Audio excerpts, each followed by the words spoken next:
Yeah. Yeah, Mike Williams reminds me of Michael Irvin. Big target, goes up to the highest point, snatches the ball out of the air.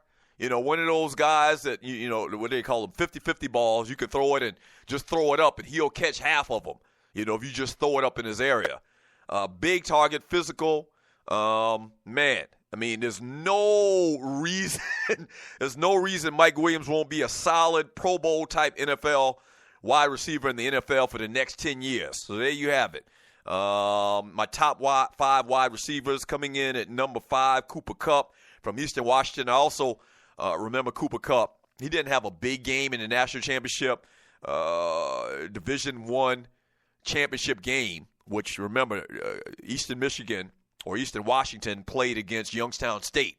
So I actually watched that game, obviously, because my cousin Derek Rivers played in that game. So Cooper Kupp coming in at number 5 reminds me of Ed McCaffrey. Zay Jones comes in at number 4, reminds me of Victor Cruz. Number 3 is John Ross, Washington wide receiver, comes in at number 3. Reminds me of Brandon Cooks. Coming in at number 2 is Corey Davis, remind me of Eric Moles. He used to play for the Buffalo Bills back in the day. And coming in at number 1, Mike Williams, wide receiver from Clemson. The Clemson Tigers comes in at number 1 and reminds me of Michael Irvin.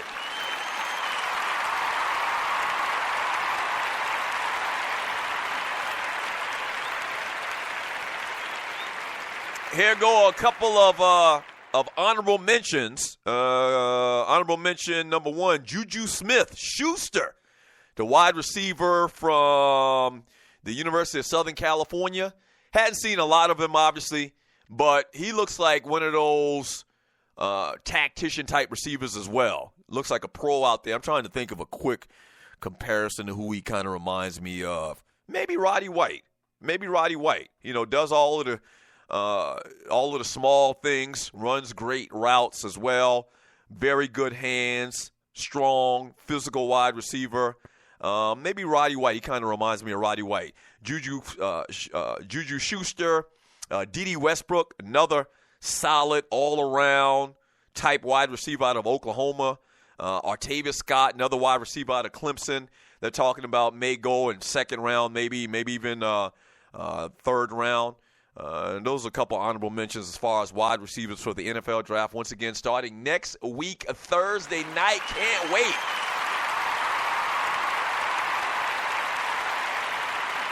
Oh, good comparison. This is a perfect comparison. LD from the D says Juju will be like Anquan Bolden. I like that. Just physical, strong, not superiorly tall or not the biggest guy in the world, but just very strong. And that's what Anquan Bolden has been his entire career.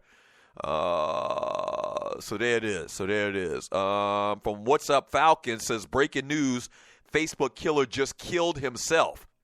Yeah, I heard about that. I saw that come across a little while ago on the TV we have in the studio. And I meant to bring it up, but I didn't. But yeah, word on the street is that the Facebook killer, what's his name, Steve Stevenson, killed himself. Had a little chase with the police, and dude took himself out. Probably for the best. From Mr. Harper, B. Hill agreed, but if the lineman you want isn't there, then that's what you do. I think they're talking some NFL draft. From Mr. Harper Tiffany, I think the Falcons should take Corey Davis, trade up if they have to. So, I don't know. It seems like the Falcons are going to take a defensive end. It seems like the Falcons are going to take in the first round somebody to pair up with Vic Beasley. And that's kind of like the area where conversation starts in talking about my cousin Derek Rivers. As the Falcons maybe taking him late in the first round where they pick 31st, I guess. And so, I don't know. I think that's a good look for the Falcons to take a defensive end. You're trying to pair somebody else up with Julio Jones. Damn. You're talking about biggest wide receiver combo in the league. If you're talking about Corey Davis and Julio Jones, that would be nice. I agree. I like that. From LD from the D, they say John Ross compares to Deshaun Jackson. That's good. They're not big, slight. Deshaun Jackson, though, man, was real skinny. This kid looked like he got a little bit more meat on his bones, a little bit stronger than Deshaun Jackson was. Deshaun Jackson got the deceptive strength, though. Deshaun Jackson, as far as I can remember, has never really had an issue with injury. As slight as he was, I'd be shocked if Deshaun Jackson is over 175 pounds. So that might be a good comparison as well.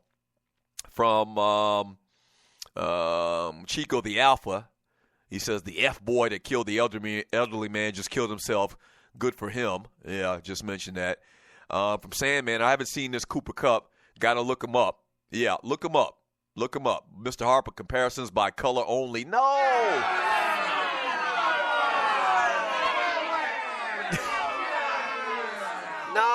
No. Same type of receiver. Carbon copy of Easy Ed McCaffrey.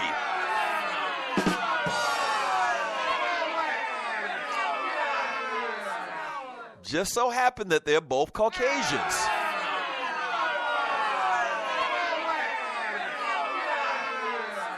Yeah. From who do we have here? Sandman, Hassan Riddick, Taco Charlton, Jabril Peppers, T.J. Watt, or Derek Rivers at 31 for the Falcons. Yeah, so these are, it's a deep draft for defensive ends this year, man. A deep draft. And I guess it's all your preference of what you like. I keep making this comparison to my cousin, to Jason Taylor. Reminds me so much of Jason Taylor. And, once again, we always kind of compare somebody that they kind of look alike. So, my cousin kind of resembles Jason Taylor. Real tall, real light-skinned, and just quick as hell off that edge. Okay, in small schools, Jason Taylor played at where? University of Miami of Ohio, Youngstown State for Derek. So kind of we always do that when we make comparisons. That's who he reminds me of. I think that's kind of like the goal. He should pattern his game and try to emulate a lot of the things that Jason Taylor did, who's going into the Hall of Fame this year, I believe. Mr. Harper, I'm being concerned with Julio on these foot problems. Foot problems are, oh, yeah. So he said bring in Corey Davis. The Falcons draft Corey Davis is kind of like an insurance for Julio Jones. Julio, ever since he was in college, has had these issues with his feet. He didn't participate in the combine, I don't believe, if I remember correctly, because he had a stress fracture in his foot or something, man, and it reared its ugly head again this year for the Falcons. He missed a couple of games this year as well. It seems like every year since he's been in the NFL, he's had these little issues with his feet. You don't want no issues with your feet if professional football is your job.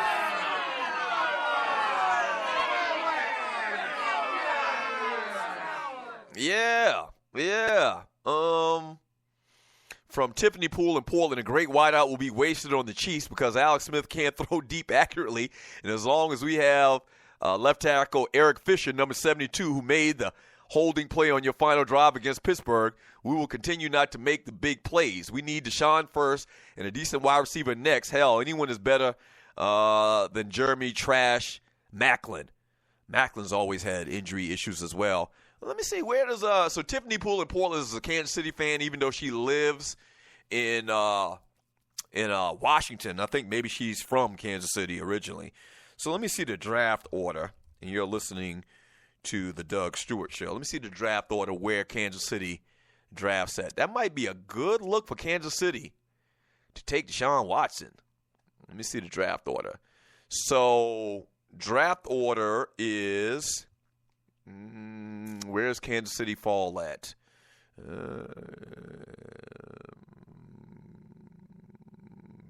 They don't pick till 27th.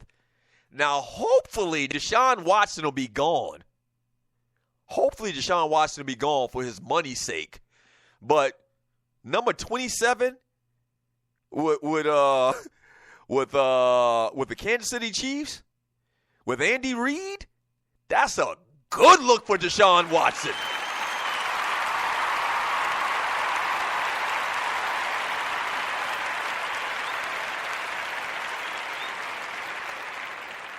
That's a good look for Deshaun Watson going to Kansas City up under Andy Reid. That's Coach Donovan McNabb, and that's got the most out of most of his offenses for the most part. I think that would be a good look if he, fell to the Kansas City Chiefs. He's going to get drafted the first round, once again, I hope for his money. I'm rooting for this young man. I hope for his money, and I hope for the plight of dual-threat quarterbacks, i.e. / black quarterbacks a lot of the time as well, and he gets drafted very high. Hell, I hope he goes number 1.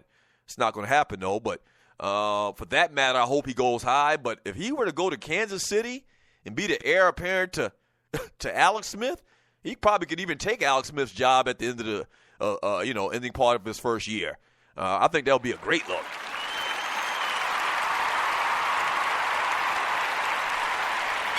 Yeah. Yeah, 27th. And you remember last year, man, they just needed a damn quarterback that could make some plays. You know, Alex Smith, in relative terms, man, he ain't going to lose you the game like Tony Romo or Brett Favre. But he needs more explosive plays. That's the thing on him. And Deshaun Watson, where he can tuck it and run it and get you a first down with his feet and then with his legs, that can make throws just as good, just as well, in my opinion, as Alex Smith. I think that would be a great look for him to be under Andy Reid to start his NFL career. All right. Andy Reid is kind of like a quarterback whisperer. That would be good. All right, when we get back from the break, man, the last segment of the show, we might touch upon this little agent story. We might just jump into the chat room and read more of your chat, get some of your thoughts on anything I've talked about today. Wu-Tang Clan, they ain't nothing to F with. We'll do all of that, man. Wrap today's show and make way for the Jeff Fox Show at 1 p.m. Eastern Time. Don't go away. This is the Doug Stewart Show.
Ponderosa living like a feeling, did a lot of shit to get it. Spent a lot of time in prison.